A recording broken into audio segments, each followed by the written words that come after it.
ہم آپ سے گزارش کرتے ہیں کہ اس چینل کو آپ ضرور سبسکرائب کریں اور اپنے فرینڈز کے ساتھ ان ویڈیوز کو ضرور شیئر کریں تاکہ اہل بیت کا پیغام زیادہ سے زیادہ جوانوں کو۔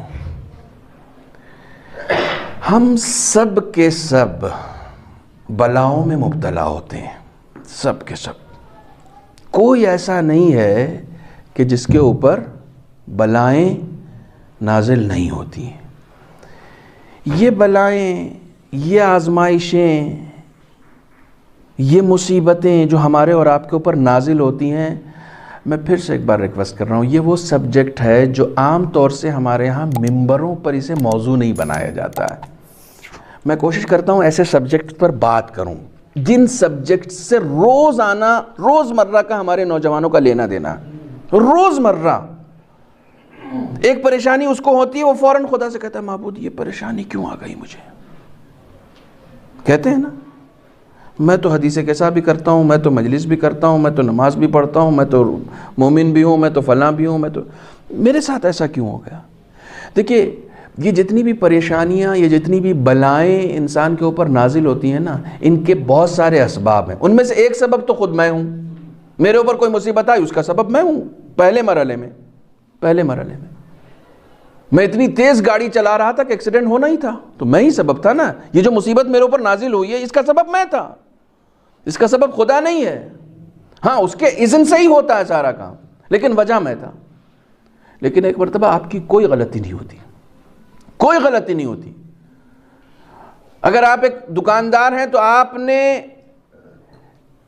جس چیز کی دکان ہے اس میں ساری کوالٹیاں اپنے اندر بھر رکھی ہیں، اپنی دکان کے اندر ساری ویرائٹیز بھر رکھی ہیں، کوالٹی بھی اچھی ہے اس کی اور ویرائٹیز بھی ساری ہیں آپ کے پاس، سب کچھ ہے آپ کے پاس۔ بہت اچھی سیل ہو رہی تھی، اچانک رک گئی، آپ کا کوئی ہاتھ نہیں ہے اس میں، آپ کا کوئی ہاتھ نہیں۔ آپ کا کیا ہاتھ رہے گا؟ ابھی پچھلے مہینے تو آپ نے مثلا 1.5 لاکھ کی سیل کی تھی، اس مہینے آپ جو ہے 50,000 کی بھی سیل نہیں کر پائے، آپ کا کیا ہاتھ ہے اس میں آپ کا کوئی رول تھوڑی۔ آپ کے مال کمی ہو گئی، آپ نے دکان دیر سے کھولی، نہیں، آپ جیسے کھول رہے تھے ویسے ہی کھول رہے ہیں۔ پچھلے مہینے زیادہ یا اس مہینے کم ہو گیا، آپ شکوہ کرنے بیٹھ گئے۔ یہ اور بات ہے کہ جب پچھلے مہینے زیادہ آیا تھا تو آپ نے شکر نہیں کیا تھا، لیکن اس مہینے جب کم ہوا تو آپ خدا سے شاکی ہو گئے، یہ کیا ہو گیا؟ ابھی تک تو اچھا چل رہا تھا، تو اچھا چل رہا تھا تو بھول کیوں گئے تھے؟ اچھا چل رہا تھا تو بھول کیوں گئے تھے؟ اگر اس وقت نہیں بھولتے تو یہ وقت نہیں آتا۔ یہ آیا ہی اس لیے کہ تم اس وقت بھول گئے مجھے۔ تم اس وقت مجھے جب اچھا چل رہا تھا تو میں کیوں نہیں یاد رہا؟ ایک جملہ میں ہمیشہ کہتا ہوں قبلہ کہ ہم لوگ یا علی بھی اسی وقت کہتے ہیں جب ٹھوکر لگتی ہے۔ یہ کون سی بات ہوئی؟ ٹھوکر لگے گی تبھی یا علی نا، خوشی میں یا علی کیوں نہیں؟ خوشی میں یا علی کیوں نہیں؟ جب پیٹ بھرا ہے تب یا علی کیوں نہیں؟ جب نعمتوں میں ہے تب یا علی کیوں نہیں؟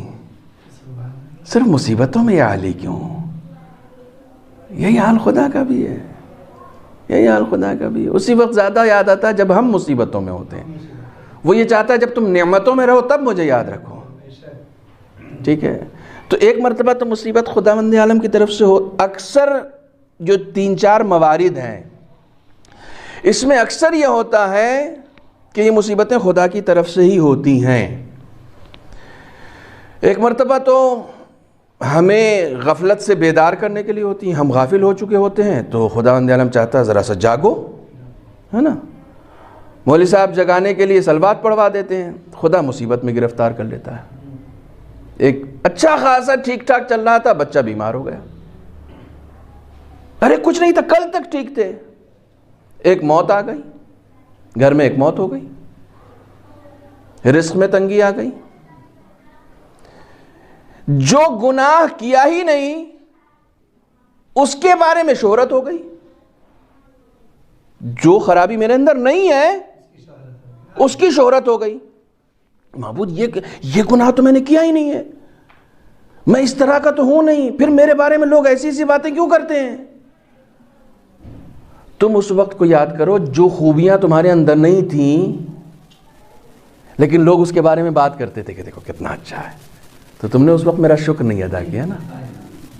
کم من ثناء جمیل لست اہلا لہ نشرتہ، مولا کائنات دعائے کمیل میں فرماتے ہیں کتنی ایسی تعریفیں ہیں جو لوگ میرے بارے میں کرتے ہیں جبکہ میرے اندر وہ تعریف نہیں ہے، میرے اندر وہ خوبی نہیں ہے. تو جب وہ خوبی نہیں تھی اور لوگ تعریف کرتے تو تم نے میرا شکر کیوں نہیں ادا کیا؟ کیوں نہیں شکر ادا کیا میرا؟